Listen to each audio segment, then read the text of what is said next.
मंडळाचे सन्माननीय अध्यक्ष श्री उत्तरवार सर, या कार्यक्रमाचे संयोजक श्री अनिरुद्धजी गचके सर, उपस्थित ज्यांचं बीजभाषण झालं आहे असे प्राध्यापक प्राचार्य राहिले, नितीनजी खर्चे सर, आमचे मित्र संजयराव रामगिरवार, उपस्थित सर्व प्राध्यापक बंधू आणि भगिनी,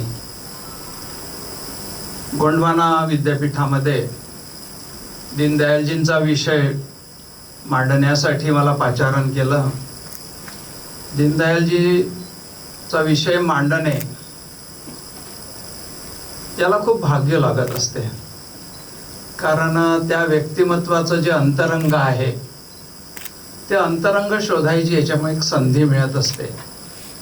प्रेरणादायी व्यक्तिमत्व आहे आणि या प्रेरणादायी व्यक्तिमत्वावरच जो विषय आहे तो मला दिला, त्याबद्दल मी संयोजकाचे एकंदरीत विद्यापीठाचे आभार मानतो. पंडित दीनदयालजी उपाध्याय राजनीतिशास्त्रज्ञ आहेच, त्यासोबतच समाजाचाही त्यांनी जवळून अभ्यास केला. त्यांचं अर्थचिंतनही आहे आणि भारतीय तत्वज्ञान, भारतीय जे दर्शन आहे त्या दर्शनावरही त्यांनी फार सखोल असं चिंतन केलेलं आहे. एकंदरीत जी आपली भारतीय परंपरा आहे, दार्शनिक आहेत, ऋषीमुनी आहेत, महापुरुष आहेत, या सगळ्यांच्या परंपरेतले पंडित दीनदयालजी उपाध्याय आहेत. पंडित दीनदयालजींना युगपुरुष म्हटलं तर ते वावगं ठरणार नाही. ते युगपुरुष आहेच. युगपुरुष म्हणजे काय, तर ते ज्या कालखंडामध्ये जन्माला आले त्या कालखंडाची ती आवश्यकता होती. म्हणजे जेव्हा आम्ही छत्रपती शिवरायांना युगपुरुष म्हणतो, बाकी आधी जे आमचे जे सगळे व्यक्तिमत्व झालेले आहेत त्यांनी आम्ही युगपुरुष म्हणतो. लोकमान्य टिळकांना युगपुरुष म्हणतो, गांधीजींना युगपुरुष म्हणतो, राष्ट्रसंत तुकडोजी महाराजांना, विवेकानंदांना युगपुरुष म्हणतो. ते ज्या काळात जन्माला आले त्या युगाची ती आवश्यकता असते आणि त्या आवश्यकतेनुसारच त्यांचा जन्म झालेला असतं. परमेश्वराने जणू काही त्यांचं जीवित कार्य ठरवलेलं असतं आणि म्हणून त्या कालखंडाची ती सृष्टी असते. आणि पुढचा जो कालखंड आहे, मग तो पुढचा 100 वर्षाचा असेल, 50 वर्षाचा असेल, त्या युगाचे ते स्रष्टा असते, निर्माता असते. आणि अशांनाच आपण आपल्या संस्कृतीमध्ये युगपुरुष म्हणतो. पंडित दीनदयालजींचा जो जन्म आहे तो एका लहान गावात झाला. मथुरेजवळ 26 किलोमीटर अंतरावर एक नागला चंद्रभाण नावाचं गाव, ती ब्रजभूमी आहे. भगवान कृष्ण मथुरेला जन्माला आले आणि तो जो सगळा प्रदेश आहे तो प्रदेशच ब्रजभूमी या नावाने ओळखला जातो. पंडित दीनदयालजींचे वडील भगवती प्रसाद हे ज्योतिषी होते आणि आई रामप्यारी ही धार्मिक होती. पूजा अर्चेमध्ये वेळ जाता. पंडितजींचा जेव्हा जन्म झाला, एखाद्या महापुरुषाला जन्मापासूनच संघर्ष करावा लागतो, तेही यांच्या जीवनामध्ये आहे. तर 2.5 वर्षामध्येच वडिलांचं निधन झालं. वयात 8व्या वर्षामध्ये आई पण गेली. म्हणजे 8 वर्षामध्येच या बालकांचे आई वडील हिरावले गेले. आणि मग अशा या सगळ्या परिस्थितीमध्ये ते मामाकडे गेले. मामाकडेच त्यांचं बालपण गेलं, शिक्षणही मामाकडेच झालं. सिकर आहे राजस्थानामध्ये, तिथे त्यांनी हायस्कूलची परीक्षा पास केली. हायस्कूल पर्यंतचं त्यांचं शिक्षण झालं. आधीपासूनच ते हुशार होते, विलक्षण बुद्धिमत्ता त्यांच्याजवळ होती. आणि या सगळ्या कठीण परिस्थितीमध्ये त्यांचा जो लहान भाऊ आहे त्याची जबाबदारी यांच्यावरच आली. दुर्दैवाने लहान भावाचे निधन झालं. जे बघा, आपत्ती एकामागून एक येतात आणि माणसाची कसोटी पाहणारे असतात, परीक्षा पाहणारे असतात. सिकरच्या या सगळ्या शाळेमध्ये ते एक हुशार विद्यार्थी म्हणून गणले गेले. तिथली एक संस्था आहे, ती संस्था, शाळा, त्यांनी त्यांचा गौरव करायचं ठरवलं. आणि या मुलाला, जो 10वी पास झालेला आहे, त्याला विचारलं की बाबा रे, आम्ही तुला काय मदत करू शकतो. एक छोटासा मुलगा आहे, आपण स्वाभाविकपणे अपेक्षा करू शकतो की त्यांनी म्हटलं असतं आर्थिक मदत म्हटलं असतं किंवा कुठलीही मदतच म्हटलं असतं. ते म्हणाले, मला फक्त आपला आशीर्वाद पाहिजे. एक एक शब्द अतिशय महत्वाचा असतो. ज्याला आम्ही जन्मजात देशभक्त म्हणतो, त्याचं प्रगटीकरण हा 10वी झालेल्या मुलाच्या हृदयातून होते आहे. मला आपला आशीर्वाद कशासाठी पाहिजे, तर मला या भारत मातेचं आणि समाजाचं काम करता आलं पाहिजे. त्यासाठी मला आशीर्वाद द्या. मला देशासाठी काम करायचं आहे. एका कठीण परिस्थितीमध्ये मामाच्या घरी राहणारा मुलगा असं म्हणतो आहे. यावरूनच सगळे पाहत राहिले या मुलाकडे. आणि मग तिथले जे राजा होते त्यांनी त्यांना एक स्कॉलरशिप सुरू केली पुढच्या शिक्षणासाठी. असं सगळं त्यांचं जीवन. ते कानपूरला उच्च शिक्षण घेण्यासाठी, तिथे त्यांना राष्ट्रीय स्वयंसेवक संघाशी संबंध आला.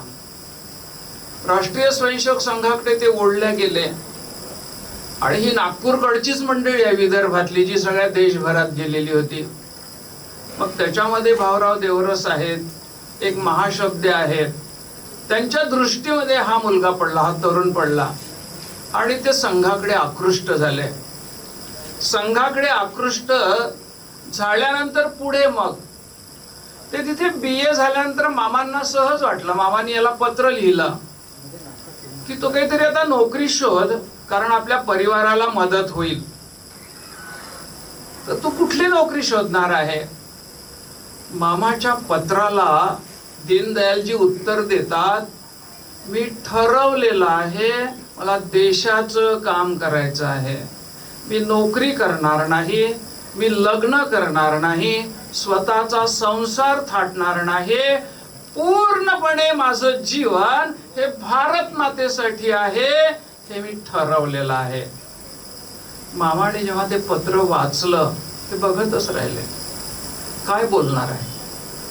म्हणजे बालपणचं जीवन, तारुण्यातलं जीवन, विद्यार्थी दशेतलं जीवनच हे प्रेरणादायी जीवन, याचा परिचय आपल्याला होतो. आग्र्याला ते MA करण्यासाठी आले. इंग्रजीमध्ये विषयामध्ये त्यांना MA करायचं होतं. पण शेवटी MAच्या दुसऱ्या वर्षाची ते परीक्षा नाही देऊ शकले. मामाकडे इकडे राहायचंय आणि मामाच्या, ठीक आहे ना, लाईन गेली असं समोर येतो आवाज, तिथून आवाज येतो. हा ठीक आहे, तिथून येतो. हो ठीक आहे. तर मामाच्या घरची जी परिस्थिती आहे ती परिस्थिती जेमतेमच आहे. आणि MAची परीक्षाचा जो कालखंड होता त्यावेळेतच त्यांची मामे बहीण मरण पावली, जी सगळ्यांची काळजी घेत होती. त्यामुळे यांना पुन्हा घरी यावं लागलं. म्हणजे मध्येच त्यांची परीक्षा सुद्धा नाही, म्हणजे ते MA होऊ शकले. आणि पुढे मग ते संघाचे पूर्ण वेळ कार्यकर्ते झाले. त्यांनी ठरवून टाकलं की मला पूर्ण वेळ संघाचं, मग ते संघाचे प्रचारक निघाले. 1937ला त्यांचा संबंध आला होता. 1943ला ते संघाचे प्रचारक झाले. आणि उत्तर प्रदेशचे पूर्ण प्रदेशाचे सहप्रांत प्रचारकही ते झाले. या सगळ्या कालखंडामध्ये त्यांचं चिंतन सुरू होतं, मला काय करता येईल. देश त्यावेळेला गुलामगिरीमध्ये होता. देश गुलामगिरीमध्ये असताना त्यांनी सभोवतालचं वातावरण बघितलं की देश तर स्वतंत्र होईलच, परंतु गुलामगिरी ही फार वाईट असते. कारण गुलामगिरी आपलं सगळं बदलूनच टाकते. जो शिकलेला वर्ग असतो त्या शिकलेल्या वर्गाची जी एक विचार करण्याची पद्धत आहे तीही बदलून जात असते. कोणतीही गुलामगिरी केवळ राजसत्ता करत नसते आपल्यावर, तर त्यांचा विचारही आपल्यावर थोपत असते. आणि भारत कसा वाईट आहे असंच वर्णन गुलामगिरीमध्ये होत असते. आणि मग त्या गुलामगिरीमध्ये सुद्धा एखादा वर्ग असाच तयार झालेला असतो.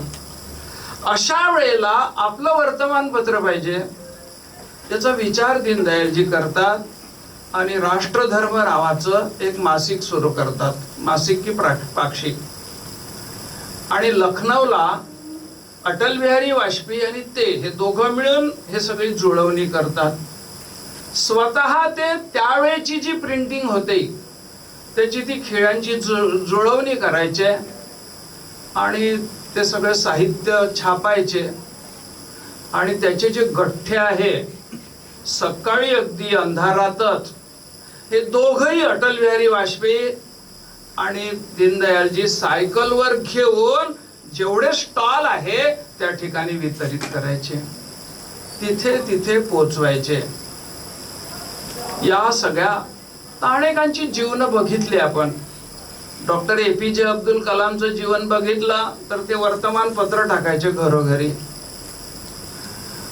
आपले मुख्यमंत्री मनोहरराव जोशी ते सुद्धा वर्तमानपत्रच टाकायचे घरोघरी. सुरुवातीला ज्या कठीण परिस्थितीमधून ही माणसं जातात आणि मग पुढे सगळा समाज त्यांना आपलं मानायला लागतो. 1900 त्याच्या पाठोपाठ मग त्यांनी पांचजन्य साप्ताहिक सुरू केलं. त्यानंतर स्वदेश नावाची पत्रिकाही सुरू केली. पत्रकारिता, संपादक हे सगळं त्यांनी सांभाळलं त्यावेळेला. अटल बिहारी वाजपेयी सोबत आहेच. या सगळ्या परिस्थितीमध्ये दीनदयालजी काम करत आहेत. 1950 चा जो प्रसंग आहे, 1950 ला डॉक्टर श्यामाप्रसाद मुखर्जी जे पंडित जवाहरलाल नेहरूजींच्या मंत्रिमंडळात होते, आपल्या केंद्रीय मंत्रिमंडळात, त्यांचे काही मतभेद झाले. कारण त्यांना राजसत्तेची दिशा जी अपेक्षित होती ती दिसली नाही आणि म्हणून त्यांनी मंत्रिमंडळाचा राजीनामा दिला. आणि मंत्रिमंडळाचा राजीनामा दिल्यानंतर ते काही संघाचे स्वयंसेवक नव्हते, बंगालचे होते, क्रांतिकारी विचाराचे होते, राष्ट्रवादी विचाराचे होते. आणि मग ते सरळ त्यांना वाटलं की एक राजकीय पक्ष आपल्याला स्थापन केला पाहिजे जो अखिल भारतीय स्तराचा असेल. आणि राजकीय पक्ष स्थापन केल्यानंतर या राजकीय क्षेत्रामध्ये आपला विचार, भारताचा विचार, भारतीयत्वाचा विचार हा स्थापित होणं आवश्यक आहे. आणि म्हणून मग ते गोळवलकर गुरुजींकडे गेले. गोळवलकर गुरुजी त्यावेळेला संघाचे दुसरे सरसंघ चालक होते. त्यांना विनंती केली, मला काही कार्यकर्ते द्या, मला असा पक्ष स्थापन करायचा आहे जो अखिल भारतीय स्तरावरचा राहील, जो राष्ट्रीय विचाराचा राहील, भारतीय संस्कृतीचं जे प्रतिबिंब आहे ते राजकारणामध्ये, राज्यशास्त्रामध्ये दिसावं, यासाठी मला पक्ष काढायचा आहे. गोळवलकर गुरुजींनी दोघांना दिला. त्यामध्ये एक होते दीनदयालजी उपाध्याय आणि दुसरे होते अटल बिहारी वाजपेयी.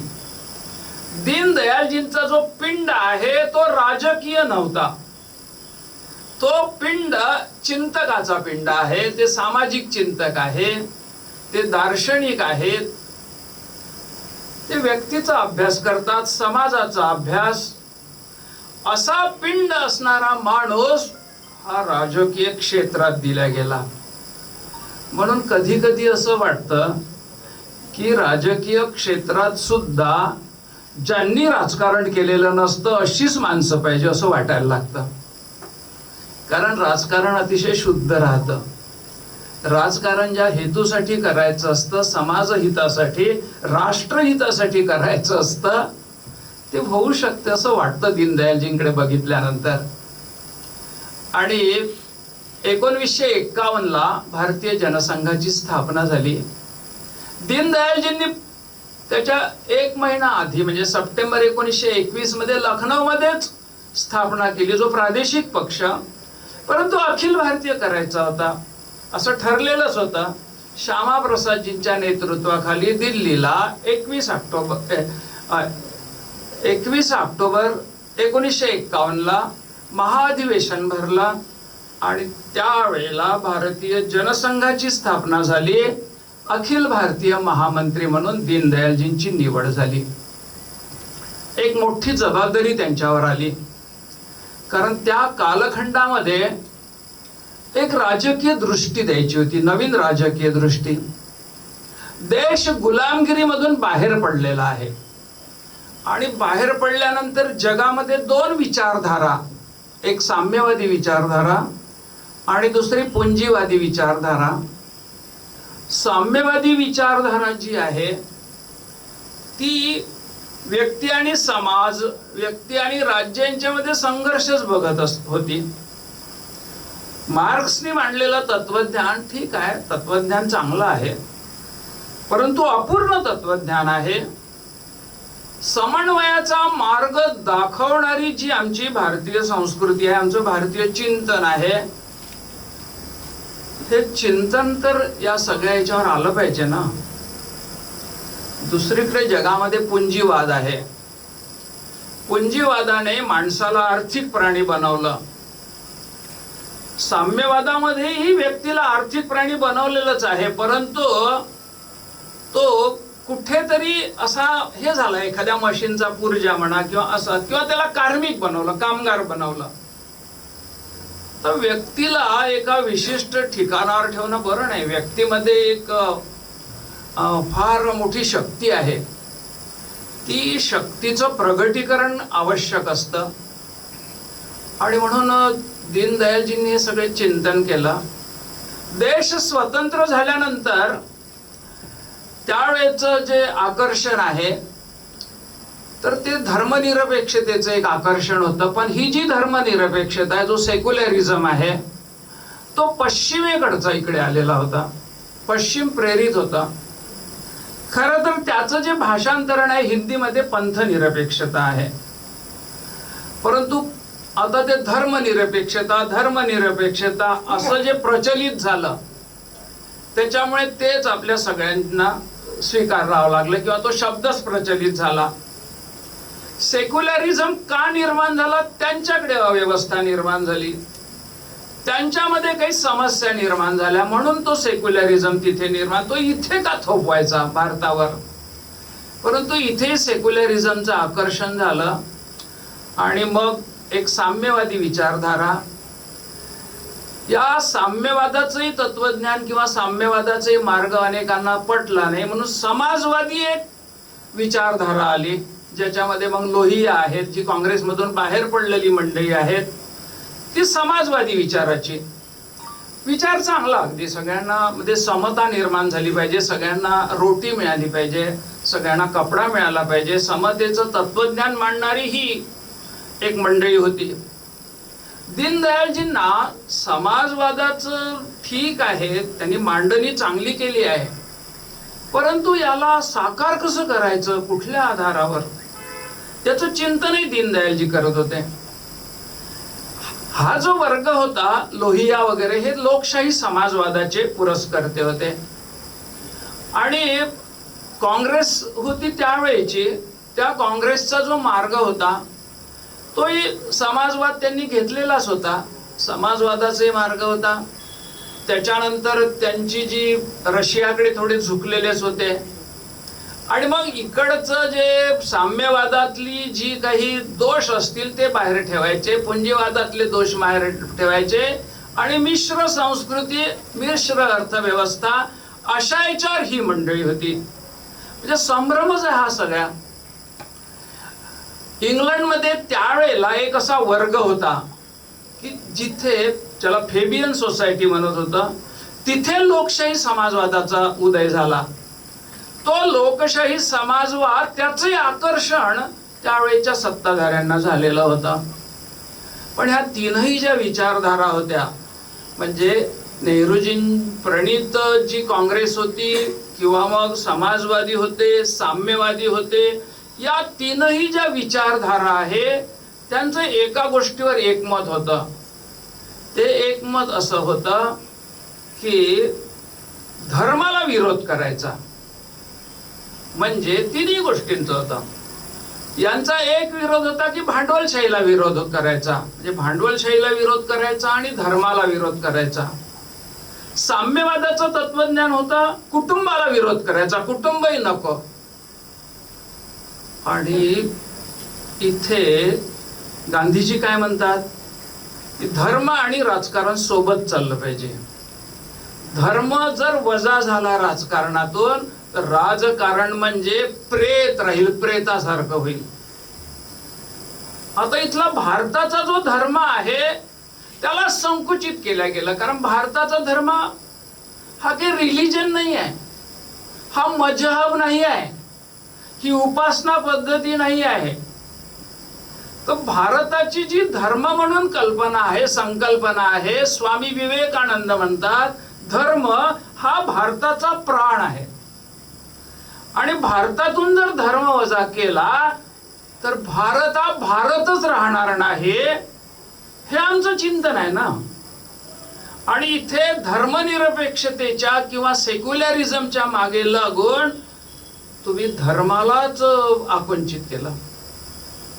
आमच्या संतांनी सुद्धा धर्म कशाला म्हटलं, म्हणजे भगवान कृष्ण यदा यदा ही धर्मस्य ग्लानिर्भवती भारत, जेव्हा जेव्हा धर्माला ग्लानी येते त्या वेळेला परमेश्वर जन्म घेतो. इकडे आम्ही जेव्हा पुढे पुढे येतो, ज्ञानेश्वर माऊली विश्व स्वधर्मे सूर्य पाहो.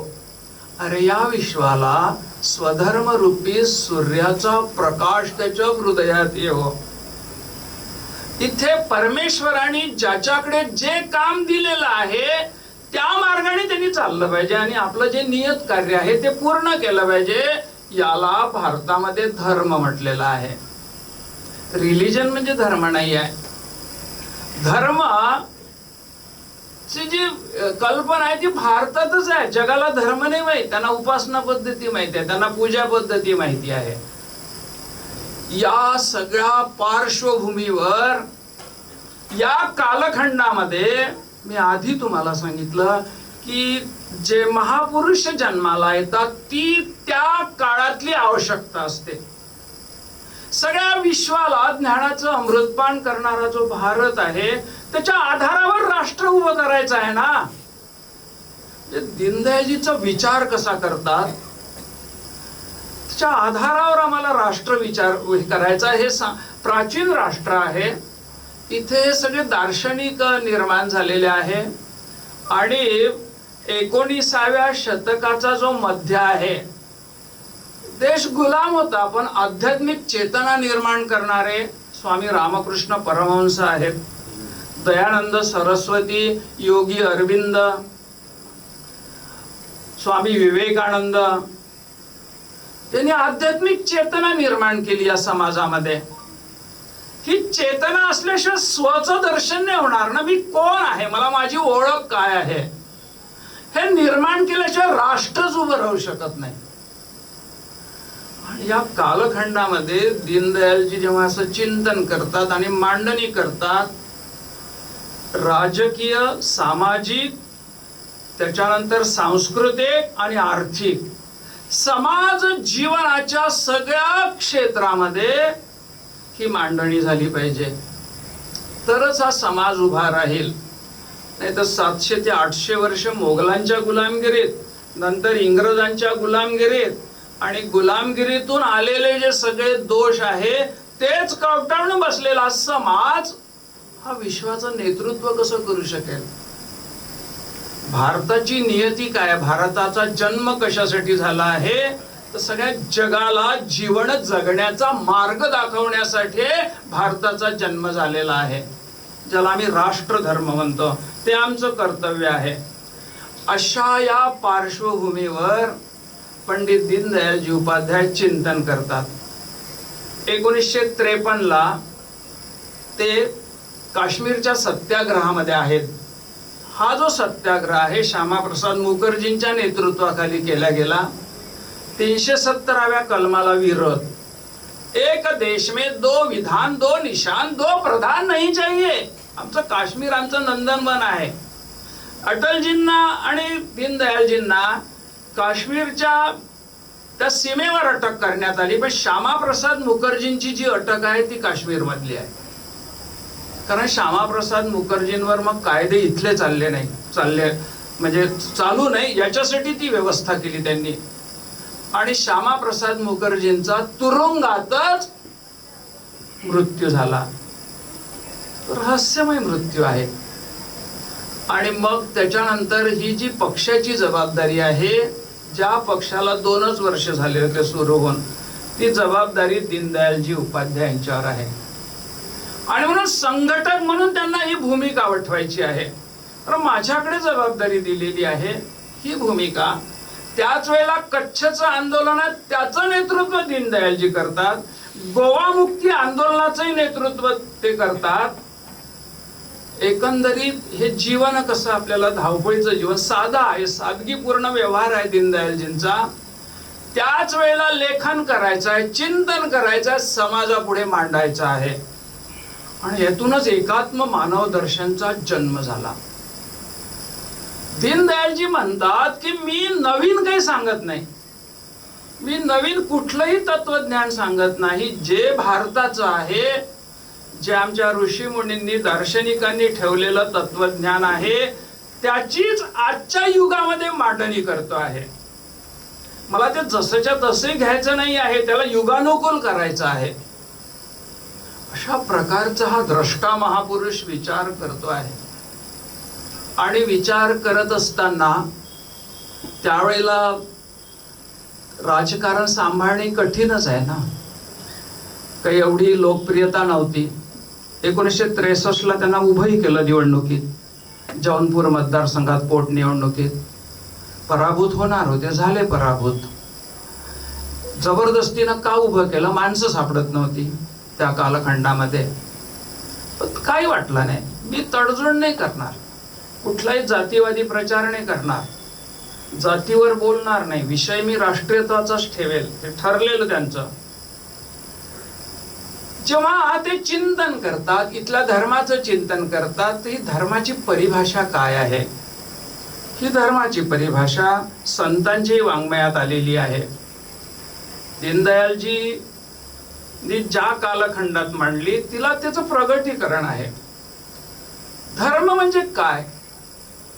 धर्म हा व्यक्तीला कुटुंबाशी जोडतो, व्यक्ती आणि कुटुंबाला समाजाशी जोडतो, व्यक्ती कुटुंब आणि समाज याला या सृष्टीशी जोडतो. हा भारताचा धर्म आहे. मग इकडे व्यष्टी, समष्टी, सृष्टी आणि परमेष्टी. आणि राष्ट्रसंतांच्या ग्रामगीतेमध्ये जर तुम्ही जाल, व्यक्ती धर्म, कुटुंब धर्म, समाज धर्म, गाव धर्म बळकट होई राष्ट्रधर्म प्रगती पथाचा. संतांनी सुद्धा राष्ट्रीयत्वाचं कसं जागरण केलं. ही धर्माची व्यापक संकल्पना आहे. धर्म बोलावया शब्द एक, परी त्याचा विस्तार अलौकिक. लौकिक आणि पारमार्थिक मिळून या सेक्युलरिझमने सत्यानाश केला, हो, पूर्ण सत्यानाश केला. आम्हाला धर्माचा प्रकाशच नाही मिळाला. आम्ही कुठल्या कुठेच राहिलो. आता एवढं संतांनी मांडलेलं तत्वज्ञान आहे. आणि म्हणून धर्माची परिभाषा दीनदयालजी व्यक्तीला केंद्रबिंदू मानतात. आणि व्यक्तीला या चराचर सृष्टीशी जोडणारं जे तत्वज्ञान आहे किंवा जोडणारा जो सेतू आहे त्याला धर्म म्हणतात. म्हणजे इथे ही जी चराचर सृष्टी आहे, या चराचर सृष्टीकडे पाहण्याची भारताची दृष्टी काय आहे? तर या सृष्टीला, या निसर्गाला आपल्या इथे माता म्हणलेला आहे. सृष्टी ही माता आहे. म्हणजे हा जो व्यक्ती आहे, मी आहे एक, मी या चराचर सृष्टीशी जोडलेला आहे. मी स्वतंत्र असेल, परंतु माझं व्यक्तिमत्व या समाजामुळे आहे. माझं व्यक्तिमत्व या सृष्टीमुळे माझं जीवन सुखरूप आहे. आणि म्हणून या सृष्टीमध्ये मी चैतन्याचं दर्शन घेतो. या सृष्टीमध्ये चैतन्याचं दर्शन घेताना मग त्याचे काही माध्यम आहेत. मग जेव्हा माझ्या गोठ्यातली गाय असेल, ती माझ्यासाठी पशु नाही राहत, तर ती माझ्यासाठी गोमाता बनत असते. मग गंगा माता असेल, गोमाता असेल, हे गंगा माता किंवा ह्या सगळ्या नद्या आहेत, पवित्र नद्या, त्याच्याशी मी माझं नातं जोडतो. आणि नातं जोडणारं जे तत्व आहे त्याला धर्म म्हटलेला. धर्म हा जोडतो, धर्म कधी तोडत नसतो. आणि म्हणून आम्ही या चैतन्याचं दर्शन घेतो. आम्ही जेव्हा विविधता बघत असतो, या विविधतेमध्ये एकात्मतेचं आपण दर्शन घेतो. जे साम्यवाद म्हणतो की जगातील कामगारांना एक व्हा. काही लोकांना असं वाटतं की सगळे एकाच विचाराने चालले पाहिजे. पण भारताचं तत्वज्ञान काय सांगतं की तुम्ही आपापल्या जागीच राहा. ही जी विविधता आहे ना, परमेश्वराने निर्माण केलेली हे सौंदर्य आहे. त्याच्यामध्ये जे एकत्वाचं तत्व आहे, त्या एकत्वाच्या तत्वाचा शोध घ्या आणि त्याचा बोध घ्या. म्हणजे या व्यक्तीला या चराचर सृष्टीशी जोडल्या जाते. आणि म्हणून आमच्या इथे निसर्गाची पूजा आहे. आमचे आदिवासी बांधव निसर्गप्रेमी आहे. आदिवासीच नाही, सगळेच. उगवत्या सूर्याचं आम्ही दर्शन घेतो. आता छठ पूजेचा कार्यक्रमाला सगळे आहे आपल्या याच्यात. आणि या ज्या सगळ्या गोष्टी आहेत, आणि मग आपलं जे हे अधिष्ठान आहे, हे अधिष्ठान काय आहे? भारताचं अधिष्ठान अध्यात्म आहे. जगातल्या अनेक देशांचं अधिष्ठान काय आहे?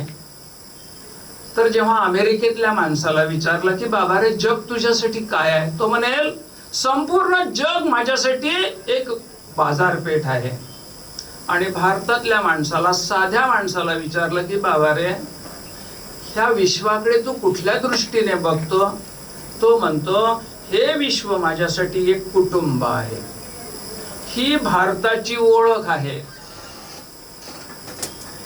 अंतःप्रेरणा जी भारताची आहे, ती अंतःप्रेरणाच जेव्हा पारतंत्र्यामध्ये नाहीशी करण्याचा प्रयत्न होतो त्याला जागृत करावं लागतं. त्यामुळे संघर्ष नाही राहत. म्हणून भारतीय तत्वज्ञान संघर्ष सांगत नाही, समन्वय सांगत असते.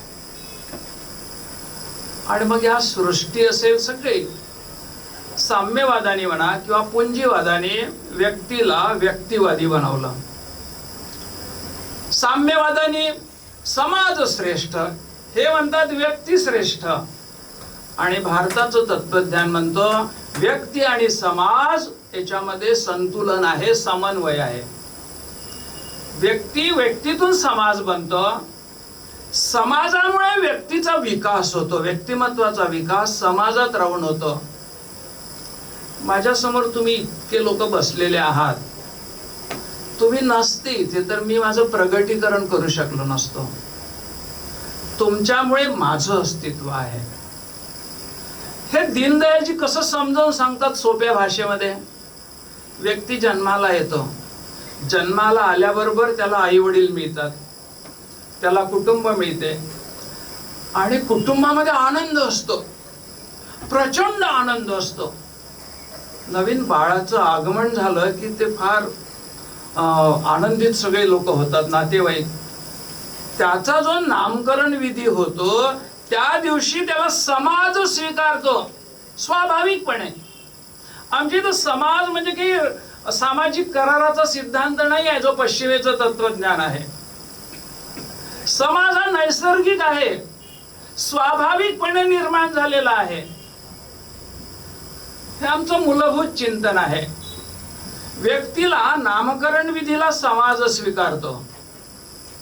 राष्ट्रसंत तुकडोजी महाराजांचा नामकरण विधी झाला त्यावेळेला अकोटचे ब्रह्मबुवा भट आले आणि अजून एक नाव माझ्या नेहमी तोंडात असतं, गुलाबराव महाराज, संत गुलाबराव महाराज माधांचे, ते गेले. म्हणजे नामकरण विधीला या बाळाला संतांनी स्वीकारलं. संतांनी स्वीकारलं म्हणजे या समाजाने स्वीकारला. त्या छोट्या छोट्या घटना असतात पण त्याचं जेव्हा विश्लेषण आपण करतो त्यावेळेला किती त्यातला जो मतितार्थ आहे तो आपल्या लक्षात येतो, तो भावार्थ लक्षात येतो. इथे या बाळाला समाज स्वीकारतो आणि पुढे कुटुंबामध्ये पालन पोषण होते, त्याला मोठं केलं जातं. तो कुटुंबाचा धर्म असतो, कुटुंबातल्या व्यक्तीचा धर्म असतो, त्याचं ते कर्तव्य असते. आणि व्यक्ती मोठ्या झाल्यानंतर त्याचं ते कर्तव्य असते कुटुंबाचं पालन पोषण करायचं. हे सोपं तत्वज्ञान.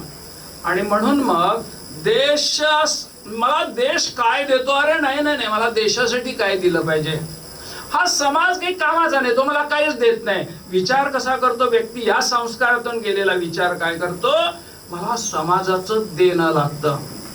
दीनदयालजींना विचारलं जाते, बाबा रे तुझ्यासाठी आम्ही काय करू, आशीर्वाद द्या. मला समाजाची सेवा करायची आहे, त्याच्यासाठी आशीर्वाद द्या. हे जे व्यक्तिमत्व घडवणारं हे तत्वज्ञान आपल्याला इथे बघायला मिळतं. यातून महापुरुष घडतात. पुढे जेव्हा हे जे एकात्म मानवदर्शनचं तत्वज्ञान आपल्याच्यात मांडलेलं आहे, फक्त मी दीनदयालजी कसा विचार करतात हाच भाग इथे मांडलेला आहे. दीनदयालजी सगळे काम करत असताना या सगळ्या याच्यामध्ये एक एक गोष्ट पुढे करत असताना त्यांनी एकात्म मानव दर्शनचं जे सगळं मांडणी केली, ग्वाल्हेरच्या अधिवेशनामध्ये त्यांनी मांडणी केली. पुढे त्याला जे व्यापक रूप द्यायचं होतं, स्वरूप द्यायचं होतं, 3 दिवसाची व्याख्यानमाला पुण्यामध्ये झाली, तिथे ते व्यापक रूप दिलं त्याला. आणि एक विचार जो आपलाच विचार होता त्याचं प्रगटीकरण व्हायला लागलं. ते प्रगटीकरण व्हायला लागलं ते कलकत्त्याच्या अधिवेशनात गेले. 1937 ला 1967 ला ते जनसंघाचे अध्यक्ष झाले. मोठी जबाबदारी त्यांच्यावर आली. पहिलं त्यांचं अधिवेशन इथे कलकत्त्याला गेले. कलकत्त्याला त्यांनी हा विचार मांडला की जी कम्युनिस्टांची सगळी भूमी आहे तिथे विचार मांडला. तो सगळ्या देशभर पसरला आणि हा भारताचा विचार आहे. पुढे ते आल्यानंतर मग त्याचं प्रगटीकरण पुण्याच्या व्याख्यानमालेत केलं. 3 दिवस त्यांनी व्याख्यानं दिली आणि हा विचार सगळ्या मानवजातीला तारणारा विचार आहे हे त्यांनी हे केलेलं आहे. पुढे ते प्रवास करत होते.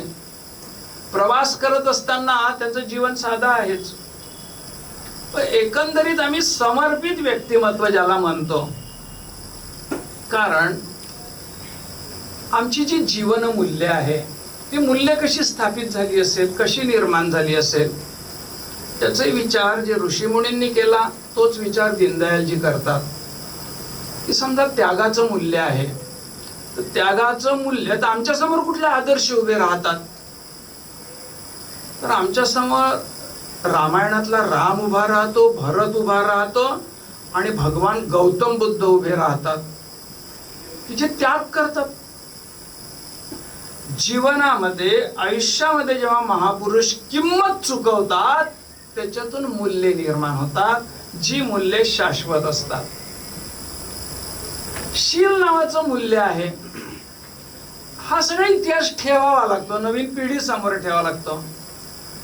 आमच्याकडे राष्ट्रीय सेवा योजनेचं काम आहे, आपल्याकडे विद्यार्थी विकासाचं काम आहे आणि हे काम असताना हे आपण परम भाग्यशाली आहात. परमेश्वराने आपलीच निवड केलेली आहे. हे जेव्हा गृहीत धरतो आपण त्यावेळेला मुलं कशी असू द्या, आजकालची मुलं वगैरे पण ती आपली मुलं आहेत. ये हृदयीचे ते हृदयी जोडावी लागतात. कठीण काही नाही. पुरुषार्थ आपण आहोत, पुरुषार्थीच आहोत. इथे जे मूल्य आहे, कष्ट, परिश्रम, हे सुद्धा मूल्य आहे. शील नावाचं मूल्य आहे. राणी पद्मिनीने शेकडो स्त्रियांसोबत शील रक्षणासाठी जोहार केला. त्याच्यातून शील नावाचं मूल्य निर्माण झालं. ही आमची जीवन मूल्य आहेत. देशभक्ती आमचं जीवन मूल्य आहे. जेव्हा आम्ही या सगळ्या आमच्या महापुरुषांकडे पाहतो, क्रांतिकारकांकडे पाहतो, आणि त्यातून हे देशभक्ती मूल्य निर्माण होते. देशभक्ती मूल्य निर्माण होत असताना आमची जी चेतना आहे, ती चेतना कशी आहे तर हे बघा, कालिदास, कवी कालिदास जेव्हा या भारत भूमीचं वर्णन करतात, ते वर्णन करताना म्हणतात, माझी भारत माता किती श्रेष्ठ आहे, किती मंगल आहे, किती पवित्र आहे. तीनही सागर दक्षिणेला एकत्र आलेले आहे माझ्या भारत मातेच्या चरणांचं दर्शन घेण्यासाठी. ही जी भावना आहे, दीनदयालजी यांना चिती म्हणतात. चिती नष्ट झाली की राष्ट्र मरतं, राष्ट्र जिवंत नाही राहत. 2000 वर्षापूर्वीचे आर्य चाणक्य म्हणतात, हिमालयापासून कन्याकुमारी पर्यंत पसरलेली ही माझी भारत माता आहे. हिचा कण आणि कण मला पवित्र वाटतो आहे. ही चेतना, ही एकात्मता आहे. या भूमीशी एकात्म, या संस्कृतीशी एकात्म, या इतिहासाशी एकात्म, या देशाच्या प्राचीनत्वाशी एकात्म होणे, या समाजाची एकात्म होणे, या विश्वाशी एकात्म होणे, चराचर सृष्टीमध्ये परमेश्वराचं दर्शन घेणे, याला चिती म्हटलेलं आहे. जेव्हा आम्ही आमचं कार्य करतो, शिक्षणाचं कार्य करतो, अध्यापनाचं कार्य करतो, त्यावेळेला आम्ही समरस होतो, विद्यार्थ्यांशी समरस होतो, कारण तो आमचा स्वभावच आहे. तो आमचा स्वभावच आहे. त्याच्यासाठी काही दुसरं शोधावं नाही लागत. ती आमची ओळखच आहे. दीनदयालजींच्या या सगळ्या याच्यातल्या 1-2 आठवणी सांगून हे संपवतो मी. दीनदयालजी प्रवासात होते. त्यांचं कार्यालय लखीमपूरला आलं. सुरुवातीचं एक घटना आधीची सांगतो की जेव्हा ते एक पत्रकार परिषद घेत होते, पत्रकारांनी प्रश्न विचारला की या देशाला काही भाग्य आहे का? नाही आहे. या देशाचा भाग्योदय व्हायचा असेल तर तुम्ही जनतेला काय सांगाल? दीनदयालजी म्हणतात की या देशाचे माणसं आहेत, व्यक्ती आहेत, करेल हे, या देशाचा भाग्योदय करेल. कसा? प्रतिप्रश्न पत्रकार करतात. दीनदयालजी त्यावेळेला त्यांना सांगतात की या समाजासमोर, नागरिकांसमोर एक उच्च ध्येय ठेवावं लागेल. लगेच पत्रकार प्रश्न करतात, कोणतं ध्येय ठेवायचं? ते म्हणतात, अखंड भारताचं ध्येय ठेवावं लागेल. आमच्या भारताचं का विभाजन झालं, त्यावेळची परिस्थिती ठेवावी लागेल, आणि ते जे ध्येय असेल त्यातून समाज हा परिवर्तन घडवेल. दुसरं दीनदयालजी म्हणतात की चीनने 1962 ला आमची भूमी बळकावलेली आहे, ती आम्हाला परत मिळवायची आहे. हे ध्येय समाजासमोर ठेवावं लागेल. इस्रायलच्या ज्यू समाजाने 1800 वर्षेपर्यंत हे ध्येय ठेवलं. पुढच्या वर्षी आम्ही जेरुसलेम मध्ये राहू, पुढच्या वर्षी आम्ही जेरुसलेम मध्ये राहू. ते आपल्या भूमीवर नव्हते. 1948 ला स्वतंत्र झाले. हे उच्च ध्येय. दीनदयालजी लखीमपूरच्या कार्यालयात आले आणि मग त्यांचं जे पेटी होती, लाकडी पेटी, ती बोलावण्यात आली. ती लखनौवरून तिथे आली. वसंत वैद्यांना त्यांनी ती मागितली, आणि मग लखीमपूर हे त्यांचं आता केंद्र झालेलं होतं. या सगळ्या जीवनामध्ये प्रचारक झाले तेव्हा त्या लाकडी खोकाच होता. त्या पेटीतून एक एक कागद दीनदयालजी न्याहाळत होते. त्यातला फक्त एक कागद त्यांनी बाजूला ठेवला. सगळे बघितले आणि सांगितलं वसंतराव वैद्यांना, हे सगळे कागद जाळून टाका अरे हे तुमचे प्रमाणपत्र आहेत, हे तुमचे पुरस्कार आहेत. समाजाने तुमचा केव्हा ठीक म्हणजे अनेक वेळा गौरव केलेला आहे, विद्यार्थी दशेतला गौरव आहे, आणि हे तुम्ही जाळून टाका म्हणतात. मी माझं जीवन भारत मातेला समर्पित केलेलं आहे. मला एकाही कागदाची आता आवश्यकता नाही. हे समर्पण मूल्य आहे. हे समर्पण मूल्य व्यक्ती जेव्हा आपल्या जीवनामध्ये किंमत चुकवतो त्यातून निर्माण होतं. आज जेव्हा आम्ही म्हणतो आहे एकात्म मानव दर्शनचं की आम्हाला दिसतं काय? हो, दिसतं आहे. एकात्म मानव दर्शन मध्ये अंत्योदय आहे. मग आम्ही बघतो की मग चंद्रपूर जिल्ह्यातल्या देवाजींना पद्मभूषण की पद्मविभूषण पुरस्कार मिळतो. मग एक कुठेतरी वनामध्ये राहणारी आमची एक भगिनी आहे, ती वृक्षारोपण करते आहे, तिला शोधला जातं आणि राष्ट्रपती भवनामध्ये तिला पद्मश्री मिळल्या जाते. हा अंत्योदय आहे. हे एकात्म मानव दर्शन आहे. आमची महामहिम राष्ट्रपती द्रौपदी मुर्मू कोणाच्या म्हणजे हे नसतं, म्हणजे कुठे वर्तमानपत्रात बातमी नसती, परंतु जिने संघर्षातून स्वतःला उभं केलं, ज्या घरात एकही पुरुष शिल्लक नाही आहे, स्वतःचा मुलगाही शिल्लक नाही आहे, लग्न झाल्यावर ती शिक्षण घेते आहे, BSc करते आहे, ती मग आमदारही होते, ती राज्यपालही होते आहे, आणि या भारताची ती राष्ट्रपती होते. हा अंत्योदय आहे. अशी अनेक उदाहरणं या 7-8-10 वर्षात आम्हाला बघायला मिळतात की ज्यांना पद्मश्री मिळते त्यांनी समाजातलं जे योगदान दिलेलं असतं ते जगाच्या देशाच्या या प्रकाशात आणायचं असते.